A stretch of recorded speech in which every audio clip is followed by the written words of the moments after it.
Abandoned, disowned. These were two words that Jephthah knew well. He was a living definition of them. Born to a prostitute, he was disowned by the rest of his father's family. There's an extensive difference between growing up without a family or losing a family member and being discarded by your family who is alive and well. The former slices the heart. The latter slices the heart and pulls the heart out. But Jephthah didn't let his past define him. He was busy making a name for himself. Having to make it on your own causes you to develop some skills that you might not otherwise worry about. For Jephthah, he was good at two things. He was a gutsy warrior and a smooth talker. And for him, these two skill sets went hand in hand. They're what allowed him to survive, but they are also what led him to disaster. We're not told how long, but sometime after he was abandoned by his family, Jephthah is asked by the elders of Gilead to join them and be their commander to fight against the Ammonites. As you can imagine, Jephthah was quite surprised by this turn of events because they were the very people who kicked him to the curb. But now that he had developed into a brave warrior and smooth-talking diplomat, they wanted him back. He was now useful to them. After he gives them pushback, the elders sweeten the deal. Come with us, fight the Ammonites, and you will be the leader of all the inhabitants of Gilead. Judges 11:8b. Jephthah agrees to take the reins of leadership and move forward with them. Jephthah's first action is quite noble and admirable. He sends messengers to the king of the Ammonites to try and understand why he is at war with the Israelites. Instead of blindly jumping into battle and trying to win, Jephthah sought to solve the problem through diplomacy and discussion. He wasn't being quick on the trigger, he was being measured, patient, and strategic. But these diplomatic attempts were in vain. The Ammonite king wanted their land, and Jephthah wasn't going to give it back to them. The Lord gave the Israelites the land the king wanted, when the people of that region wouldn't help the Israelites when they were still in the wilderness. So to simply give them back what God had given to Israel would be disobedience to God and could even be framed as blasphemy against God. Jephthah eventually realized that the king of the Ammonites wasn't seeing eye to eye with him, so the war was going to have to continue. And this is where everything gets quite interesting. Judges 11:29 says, "The Spirit of the Lord came on Jephthah. He was making his way toward the battle lines, and then, boom, the Spirit of the living God came on him. God indwelled him. He was ready to do what God was calling him to do.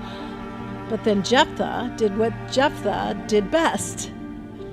Instead of continuing on his way to the battle lines and taking care of business, he stopped and began to barter.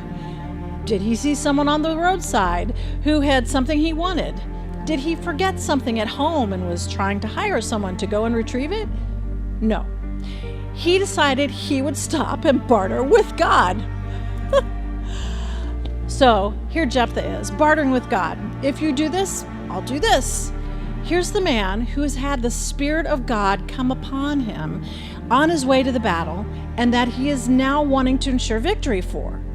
But apparently the assurance he was supposed to realize and live in went clear over his head because Jephthah clearly did not understand God. If you in fact hand over the Ammonites to me, this is exactly how he had been dealing with the elders of Gilead when they came with their proposal to him. He was used to working angles with people, but now he was trying to work an angle with God. Whoever comes out of the doors of my house to greet me when I return safely from the Ammonites will belong to the Lord, and I will offer that person as a burnt offering. What compelled him to make such a vow? Judges 11:31. Now, the Hebrew that was translated person could also be referring to an animal. And this seems like it would be the likely use given what we'll find out about him and his household in a moment. So Jephthah makes his deal and then makes his way to the battle lines. They won the battle against the Ammonites. They utterly shellacked them. But then Jephthah returns home seeking to make good on his vow. At the home of Jephthah was his daughter. She was waiting for her father to come home because she heard the good news about the battle. She was ecstatic that not only was her father okay, but he was used by God to bring victory to their people. As she was waiting, she gathered together her tambourines. She wanted to bring the celebration to her dad as he arrived. And then she saw him on the horizon. As she looked out, she got up and rushed out of their home, tambourine in hand. She danced, she played the tambourine. She watched her father's expression go to utter despair. According to the deal Jephthah made, he had vowed to sacrifice his only child, his daughter. She was the first one out of his home. It wasn't an animal of his. It was his very child. But what could he do? Would he go through with it?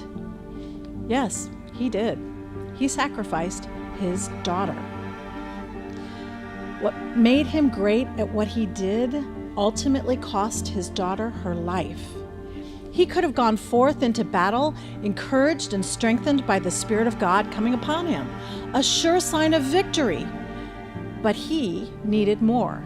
He didn't understand that when God calls someone to something, the true call is obedience and trust.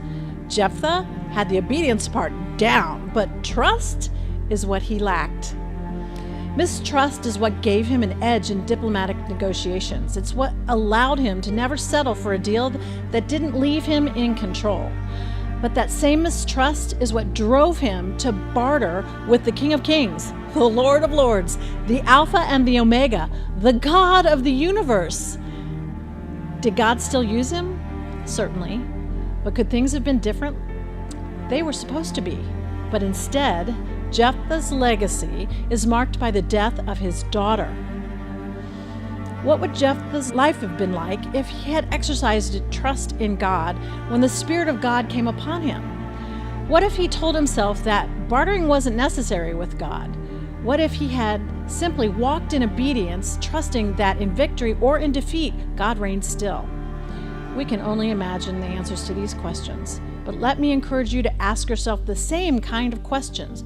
What would today look like if you simply trusted God to do what God said he would do? How much pressure could you have taken off your shoulders if you realize that God doesn't necessarily call us to victory?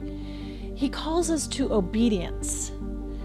What if you could walk in confidence that if you are in Christ, the Spirit of God that came upon Jephthah indwells you as well?